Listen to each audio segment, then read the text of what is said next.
bem-vindos aqui à História Empreendedora Vivida. Hoje aqui com o Cláudio Floriano. Cláudio, obrigado pela participação. É um prazer grande estar falando contigo de novo. Já fazia um tempinho aí que a gente não se falava, né? Principalmente por conta do ano passado, que foi um ano bem atípico aí para todo mundo. Mas eu sou um fã aí da Noxon, um fã de seu e do seu irmão também, do que vocês fizeram. Sempre que eu vou aí, eu acho sempre as histórias muito boas, as conversas muito boas. E eu queria pedir, Cláudio, então, para a gente iniciar aqui, né, nossa tradicional entrevista com o empreendedor, para você contar um pouquinho da história de empreendedorismo, né, sua e do seu irmão, e lá desde o início, como vocês começaram, né, o Sangue Empreendedor, e depois, claro, contar, né, até como chegaram na Noxon e como que está o desenvolvimento da Noxon. Muito obrigado, Cláudio. Eu que agradeço, Eduardo. É sempre um prazer poder contribuir aí com a questão de empreendedorismo que a gente tanto precisa, né? Um país como o nosso aí. Pai, contar a nossa história assim, ela é compridinha, já não sou mais tão novo assim, mas a história hoje, é claro, que nos toma todo o tempo. A nossa principal atividade hoje, depois eu conto o porquê da principal, é a Noxon, que é uma indústria de medicamento veterinário, uma indústria de saúde, né? Só que de saúde animal. Isso começou 2000, 2001, 2002, mas antes disso a gente tem um pouco da história do porquê que nós estamos no ramo de saúde animal, né? A nossa história, nós, porque eu e meu irmão, nós somos tudo que nós fazemos junto. Claro, hoje a gente tem a divisão um pouco das tarefas, que é meu irmão gêmeo, você conhece, que é o Paulo. Eu comecei no ramo de medicamento veterinário, eu tinha 18 anos de idade como vendedor de produto veterinário.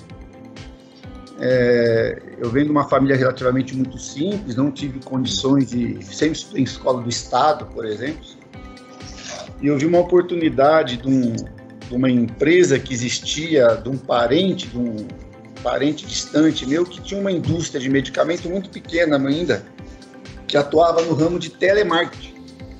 A venda dos produtos naquela empresa onde eu comecei era toda feita por telefone direto ao pecuarista. E foi quando eu mudei daqui, fui morar em São José do Rio Preto, morando de favor na casa de uma tia minha, e fui ser vendedor de produto veterinário por telefone. A gente trabalhava custo telefônico altíssimo naquela época, estou falando isso de ano 90,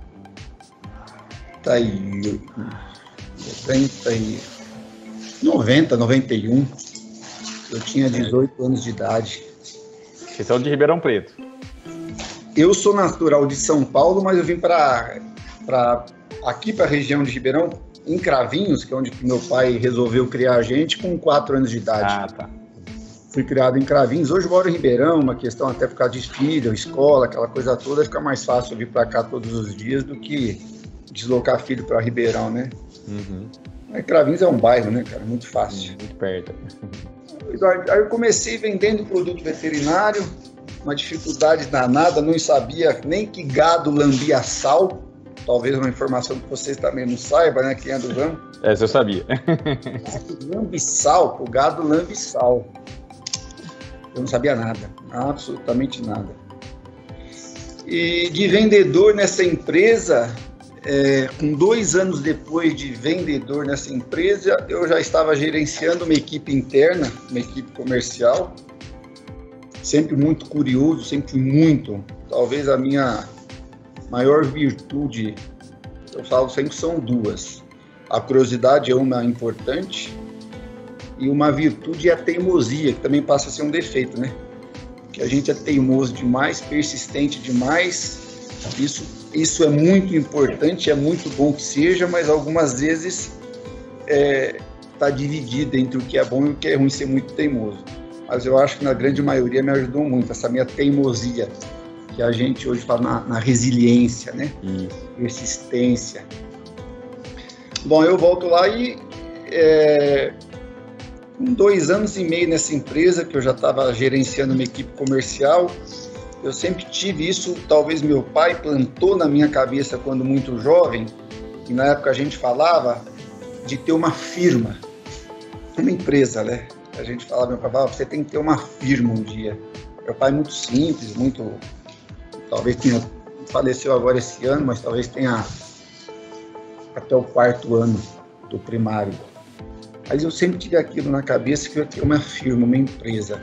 E desde que eu entrei nessa empresa como vendedor, eu já entrei mentalizando que um dia eu ia ter uma empresa parecida, uma distribuidora. E foi o que aconteceu depois de 2 anos, 2 anos e meio. E a gente tem que falar também, existe sorte, existe, né? Eu acho até que existe, mas a gente está preparado para o que vai acontecer. Um gerente que era meu gerente antes lá nessa empresa se desentendeu, saiu. E como eu tinha talvez um bom relacionamento e estava me dando bem, gerenciando uma outra equipe, me chamou para que a gente montasse uma distribuidora de medicamentos. Isso eu tenho bem nítido, foi em 93. Porque eu ainda tinha 21 anos, naquela época eu precisei me emancipar para poder ter empresa constituída no nome. Bom, aí veio a distribuidora, Eduardo, muito pequena, uma coisa muito modesta. Nós começamos a desenvolver, contratar, voltamos para Ribeirão Preto, viemos para cá.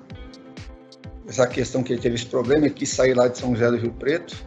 Nós viemos a Ribeirão e começamos uma distribuidora que tinha de vendedor ele e a esposa dele. E aí eu tinha um bom relacionamento em Ribeirão, conhecia Cravinhos, que é onde eu fui criado, trouxe alguns amigos para trabalhar com a gente, fomos treinando esse pessoal. E desse momento para frente, a minha curiosidade maior foi sempre como é que as empresas, eu ainda não era indústria, lançavam produto. O que é? Aí que eu fui entender e estudar, te falo que estudei bastante isso, o que era o mercado, o que era um produto de saúde animal. Como é que se desenvolvia? Minha curiosidade era muito grande. E eu sou formado em técnica em química. Certo. Isso antes de ir a Rio Preto, eu tinha me formado, graduado técnico em química, que me ajudou um pouco, sabe, nessa questão de formulação, essa coisa toda. Muito pouco, mas ajudou. E a distribuidora ia relativamente bem, crescia, um negócio muito modesto ainda. Paralelo a isso, outro sonho que eu achava que era coisa de moleque, que era outro sonho que eu tinha, era ter loja em shopping. Você vai perguntar por quê? Eu falo, não sei. Eu achava shopping demais, ter uma loja em shopping deve ser muito legal. Eu estou te falando isso, talvez fora um pouco do contexto que eu te falei, que eu venho, quando eu paro para contar, que eu vou me lembrando assim, sabe? Conectando os pontos, lembra aquela história do... Pontos. Eu ia relativamente bem, eu trouxe meu irmão para trabalhar comigo como vendedor nessa distribuidora. Ele trabalhava numa empresa que, até lembro muito bem, ele ganhava um salário mínimo por mês, que ele amostrava milho num moinho que tem aqui em Cravinhos. E aí o Paulo começou a vendedor da nossa empresa, desse meu sócio, que hoje não é mais sócio. Ia relativamente bem, até que em 98, isso eu me lembro bem, e por causa desse meu sócio talvez não ser uma pessoa muito dada ao trabalho, muito tranquilo, muito achando que as coisas estavam tudo bem. Bom, vou voltar um pouquinho. Em 97 nós montamos a primeira loja em shopping, que foi uma franquia de grelhados do Montana Grill, que foi do Chitãozinho Chororó, foi a primeira franquia deles. Eu aí com 25 anos já, 97. Já com seu irmão na franquia. Juntos. Tá. E em 98, eu já não mais suportando talvez o modelo de trabalho desse meu sócio, falei para ele, olha, eu acho que a gente tem que se separar, cuidar cada um da sua vida, que seu negócio é fazer churrasco, meu negócio é fazer produto veterinário no futuro. Foi o primeiro tombo que eu tomei na vida, tá, Eduardo? Que era uma pessoa muito próxima, muito amiga. No dia seguinte, nós chegamos no escritório, estava tudo trancado, ele trancou as portas, falou, isso aqui é meu. Os vendedores, eu talvez já tinha uns 10 ou 15 vendedores na época, os vendedores vão continuar aqui e você vai cuidar da sua vida, porque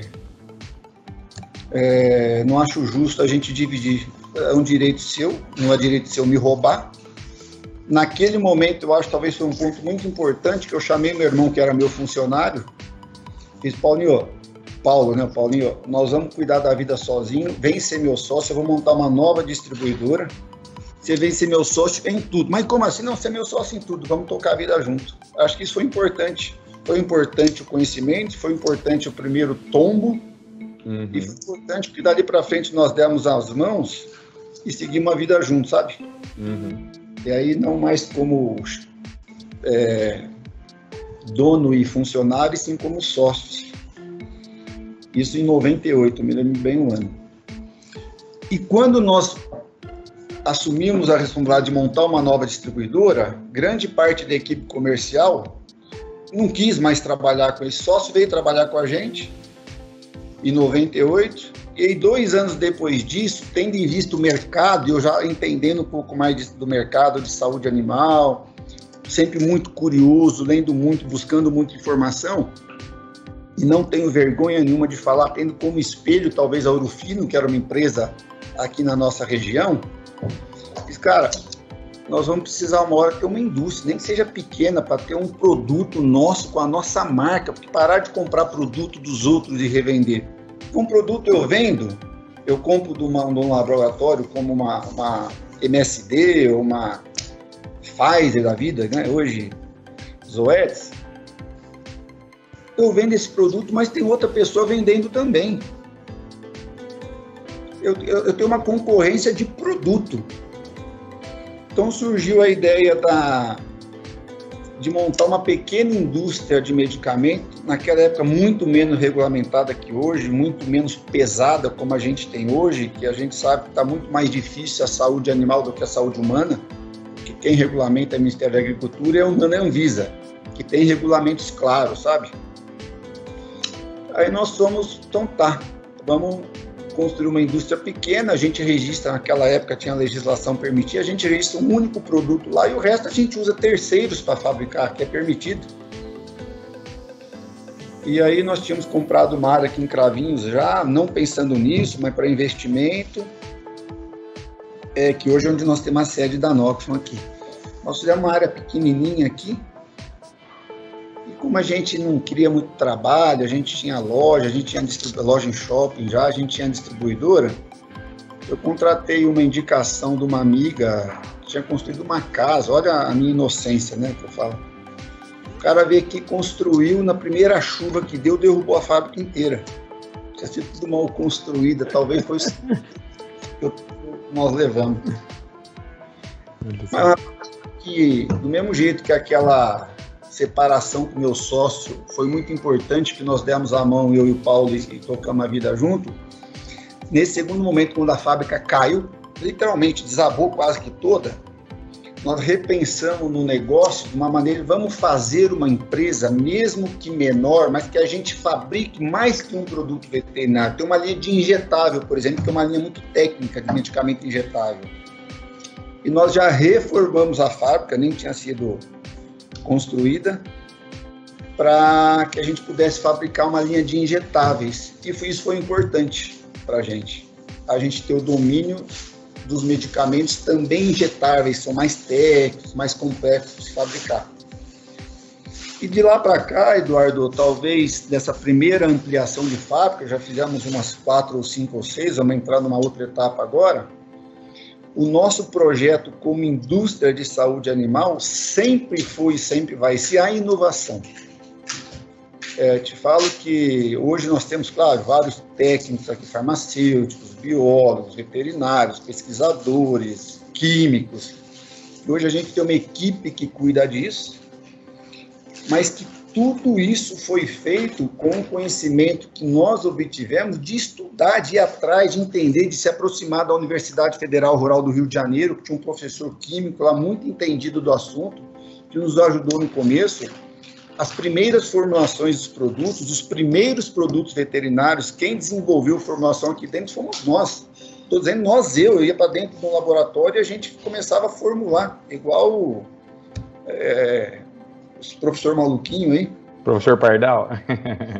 Pardal. Claro que hoje não, né? Hoje tem uma equipe para isso e tudo mais.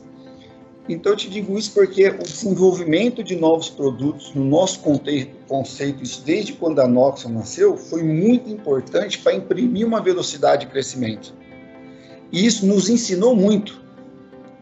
As pessoas com quem a gente veio contratando, não só na área agora também de desenvolvimento como empresa administrativa, setorização de empresa, controladoria, fomos contratando as empresas, claro, sempre capacitadas, e essas pessoas nos ensinavam muito. Talvez uma característica boa, assim, que eu acho que é importante que a pessoa tenha, é se aproximar. A gente não tem que ter o conhecimento de tudo e nunca vamos ter. Agora, contratar as pessoas que têm o conhecimento e se aproximar dela para ter o entendimento do que é aquilo, isso eu acho importante. Isso sempre foi assim aqui dentro. Então, hoje, se a gente falar todos os departamentos que nós temos aqui, não são poucos, estou falando de pesquisa, de desenvolvimento, de formulação, Cara, é uma infinidade de temas que a gente tem. Eu não tenho o pleno conhecimento de tudo isso, mas eu sei como é que funciona. Eu sei o que acontece, como é que se dá hoje o desenvolvimento de um produto, desde lá a ideia, claro, a gente participa de toda a formatação de ideia do novo produto, mas o que tem que acontecer, as etapas de testes, é uma infinidade, talvez eu não sei se ela já tem para isso te contar, é muita coisa. A indústria de saúde animal é tão exigente, na minha opinião hoje, mais do que uma indústria de saúde humana, de fabricar produto humano que a gente toma injetado na veia. O cuidado só é que você vai aplicar num boi, ou num cachorro, ou num cavalo, mas é mais ou menos isso assim a história, tá? Certo, que história legal, cara. Você vê que faz todo sentido aquela história do Steve Jobs, né, que fala do connecting dots lá, né, que é conectando os pontos, né? Às vezes quando você enxerga, né, algo que parece um tombo mesmo, né, como você mesmo falou, na verdade foi o que fez vocês voarem, né? Foi a parte importante aí, né? Então tudo que você passou lá atrás foram formatando para chegar a uma empresa de sucesso, que hoje é a Noxon, né? Enfim, tudo fez parte aí da formação do empreendedorismo, da formação da parceria, né? Essa proximidade também com o seu irmão como sócio. Que legal, que história bem interessante. Cláudio, me fala uma coisa, né? Você contou aí no meio do caminho alguns percalços que vocês passaram. Não sei se é exatamente até esse, talvez tenha sido do sócio aí, enfim, mas me conta um desafio grande, né, que vocês chegaram a passar assim durante todo esse período, que foi algum momento que vocês realmente falaram assim, nossa, essa foi pesado, né? Essa parte foi pesado pra gente, a gente teve que ter realmente muita resiliência, né? Até para que quem está nos assistindo, né, saiba que resiliência é parte integrante aí de um empreendedor, justamente para montar as empresas de sucesso, né? A gente sabe que vai passar esse momento, muitas empresas estão sofrendo por conta da pandemia, mas a gente sabe que vai passar e o que tirar de bom dessa pandemia aí vai fortalecer, né? Eu queria que você tenha algum outro desafio ou são esses que você já contou?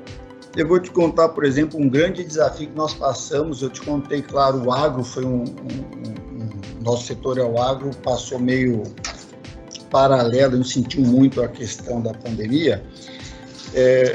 Nessa história nossa aí de vida, nesses anos que desde lá de 90, 91 que nós começamos, eu te falei talvez que em 97 nós montamos a primeira loja em shopping, né? Depois disso, nós temos hoje algumas lojas em shopping de uma franquia, não sei se pode falar a marca, se isso atrapalha alguma coisa, mas nós somos franqueados da Copenhague, da loja da marca de chocolates Copenhague.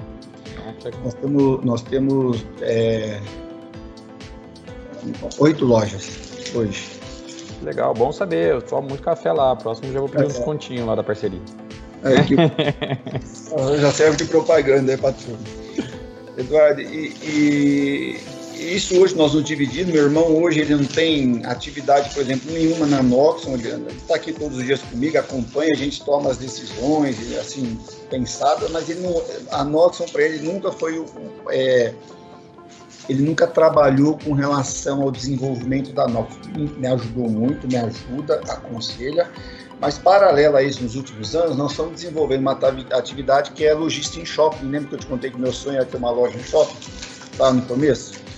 Porque nós sempre entendemos que algumas pessoas discordam disso, mas eu sempre acho que a gente ter 2 ou 3 atividades, se é possível, reverter parte em outras atividades é importante. E se mostrou mais importante ainda no momento da pandemia agora, que nossas lojas, nós temos lojas em algumas cidades do Brasil, são em shoppings, e os shoppings fecharam. Os shoppings fecharam. A gente foi, os últimos quase que 2 anos, por exemplo, é uma atividade que nos remunerava, claro, a gente tem é uma parte importante da construção da nossa história. Cara, mas nós nos vimos, principalmente o Paulo, nesses últimos 18 meses, talvez, sair de um faturamento X para um faturamento menos X, porque tem as despesas, tem funcionário, tinha custo de shopping, que aí é uma negociação absurda, shopping é muito unilateral os contratos que eles aplicam. Foi um desafio muito grande de resiliência nesses últimos 18 meses, de manter essas lojas e manter lá quase 100 funcionários que nós temos. Caramba, imagino. E o que muitos outros talvez não suportaram em função, talvez, da questão econômica ou até da questão psicológica. O que nós vamos fazer? E preferiu abandonar. A gente sabe, a gente tem o entendimento que isso vai passar. Mas isso talvez abale de maneira muito... E talvez cada um de um jeito, e algumas pessoas abala muito a questão da confiança do que vai acontecer no pós-pandemia.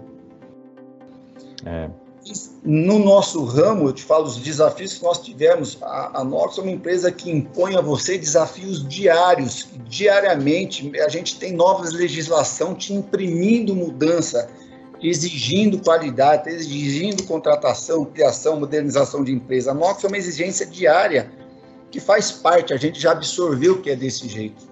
Mas simplesmente te cortar e te tirar as pernas do dia para a noite, como foi a pandemia nas lojas, por exemplo, isso foi traumático. Talvez, não sei se o maior, que a Noxon, se a gente diluiu tudo que nós tivemos de problema nos últimos anos, talvez é muito maior do que a questão dessa pandemia.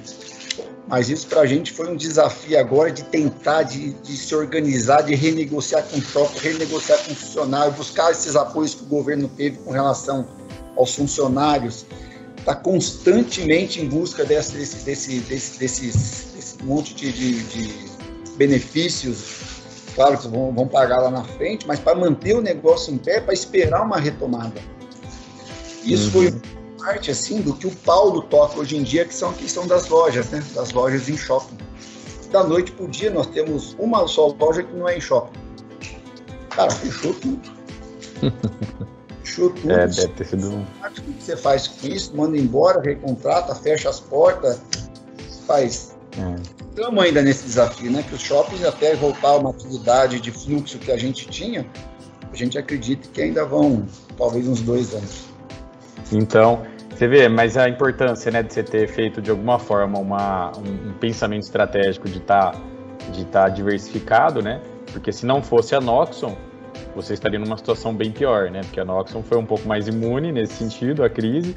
E pode ser que tenha no futuro, né, uma crise que atinja a Noxon, mas não atinja a rede de... Exato. Então, eu concordo com você, e a gente fala muito para os clientes que tem que ter uma certa diversificação, né? Às vezes você pode diversificar até dentro da própria empresa ou não, mas... E hoje tá muito em discussão, viu, Cláudio? A gente leva muito para a discussão que é essa questão da diversificação versus a perda de foco, né? Porque quem é contra a diversificação fala que você perde foco. Você fica com muitas coisas diferentes, mas você tem algumas formas, né, de você conseguir diversificar sem perder o foco, né? Por exemplo, se você tiver em uma área mais estratégica, como vocês mesmos fizeram, né, onde você tem dois sócios que cada um tem um foco específico em um negócio, o grupo ele está focado. Né? Vocês estão focados como um grupo, né? Claro. Ou seja, cada um com um foco em cada um dos negócios ali. Eu acho muito inteligente, muito importante. Aliás, a crise ela traz muita oportunidade, toda crise traz muita oportunidade, né? Eu acho que tem, e eu tô vendo que uma delas é que a gente conseguiu, agora de forma, não foi pelo amor, foi pela dor, né? Mas conscientizar os empreendedores de algumas coisas que a gente fala há anos e o pessoal não dá tanto valor, né? A primeira delas é preparar sempre um caixa disponível importante, né, para segurar, e a gente chama do tal do tem um cálculo para fazer, o tal do caixa mínimo, você ter um período de tranquilidade para você conseguir ter até uma tranquilidade emocional, né, porque o financeiro ele abala o emocional, mas você tem uma tranquilidade no financeiro ali, para você ter uma capacidade emocional de conseguir, olha, calma, a gente tem ainda a tranquilidade por um período para a gente conseguir se replanejar, para dar tempo, né, de se replanejar. Então, todas essas preparações que nunca colaram muito bem com os empreendedores, agora o negócio está funcionando, né? Foi pela dor, mas está funcionando. E nasceram coisas novas, né? Olha aqui, a gente está num bate-papo super legal via distância, né? Que não tinha, se a gente fizesse essa entrevista há 2 anos atrás, provavelmente teria sido presencial, né? Então, tudo funcionando bem à distância, né? Aumentou muito aí o fluxo de conversas à distância, enfim, teve coisas novas aí que funcionaram bem, né? No setor de vocês, ou mesmo na Copenhague, ou no setor das franquias da Copenhague, ou na Noxon, Cláudio, o que vocês viram de oportunidades, assim? O que você enxerga de oportunidades? Olha só, Eduardo, por exemplo, eu vou te explicar com relação ao shopping, talvez tenha sido o grande drama agora, recentemente, reflexo da pandemia, né? Nós sempre tivemos, isso é uma questão inclusive pessoal, que eu e meu irmão nós temos. Eu vou te falar de uma maneira muito simples uma coisa. Talvez a pessoa que vai nos escutar falar é muito fácil dizer, na posição que talvez vocês estejam hoje, mas isso eu tenho desde quando eu fui vendedor de medicamento veterinário lá atrás. Nós nunca, em hipótese alguma, gastamos mais do que nós sempre ganhamos. Nunca. Mais do que isso, no nosso entendimento, isso talvez lá que eu com 18 anos, eu sempre tive, de cada 100 que eu ganho, eu tenho que viver com 70. Por que eu tenho que viver com 70? O meu padrão de vida é 50, 60, 70% do que eu ganho. Ah, mas você baixava teu padrão de vida? Eu baixava o padrão de vida para ter essa reserva. Isso vai muito com relação também às empresas, por exemplo. As empresas hoje, eu estou te dizendo de Nox, estou dizendo da distribuidora, estou te dizendo das lojas da Copenhagen, tudo que elas rentabilizam hoje, por exemplo, para que poderia ser distribuída, não é feito assim. Nós temos uma nota corte. Olha, nós vamos distribuir 50% do que gerar. Por quê? Por exemplo, você falou da oportunidade. Com o que aconteceu agora, principalmente no ramo aí dos chocolates, vários outros lojistas franqueados que tinham uma loja ou que tinham 2 lojas que talvez não conseguiram se manter em função de não ter essa política da economia na empresa. Não adianta ter economia na empresa e gastar em casa, né? Ter a economia do percentual sempre direcionado a uma reserva. Está nos aparecendo, nós estamos negociando outras lojas em shopping, outras boas lojas que talvez fora da pandemia nós não teríamos condições de comprar. Primeiro que a pessoa não venderia, e primeiro que se fosse vender, ia vender por 2 vezes o valor. Tendo em vista o que aconteceu, no meio dessa pandemia, por exemplo, nós estamos comprando mais 3 lojas. Olha que coisa boa. Reempreendendo, olha só. Muito legal. Muito legal. Isso é, por exemplo, um exemplo claro. É muito fácil falar na posição hoje, talvez seja mais confortável, mas é o que nós temos como fundamento de economia, de empresa, de que parte dos recursos e a maioria possível, claro que nós temos que ter um conforto, né? Hoje, depois de tantos anos de trabalho, a gente se dá direito a alguns confortos, temos que ter, mas nada excessivo e sempre com a cabeça de que, olha, temos recurso para uma nova loja, temos recurso para comprar uma nova licença que aparece aqui na Nox de uma empresa que está disponibilizando de um registro de um produto, que isso acaba acontecendo. Isso eu acho que talvez seja muito importante. Exatamente. Você consegue não só passar mais tranquilo a crise, como também aproveitar as oportunidades que ela gera, né? Bem legal, Cláudio. O tamanho da empresa, tá? Do que o salário que a pessoa tem. É importante a gente ter isso. Muito bom, Cláudio. Olha, tem um monte de coisa que eu gostaria ainda de continuar debatendo contigo aqui, que o papo tá bom, mas a gente tem aquele compromisso com o nosso espectador aqui de manter um tempo próximo aí de 20 a 30 minutos, né? A gente está com um pouquinho mais de 30 minutos, mas está ótimo, o bate-papo foi fantástico. Eu queria de novo agradecer, Cláudio, demais aí a sua participação e queria pedir uma mensagem final aí para os empreendedores de positivismo, né? Chega de mensagem negativa que tem nas mídias, vamos falar de coisa positiva, deixar uma mensagem para o pessoal, para os colegas empreendedores e empresários. Pai, sabe que eu não... Uma mensagem assim, ó.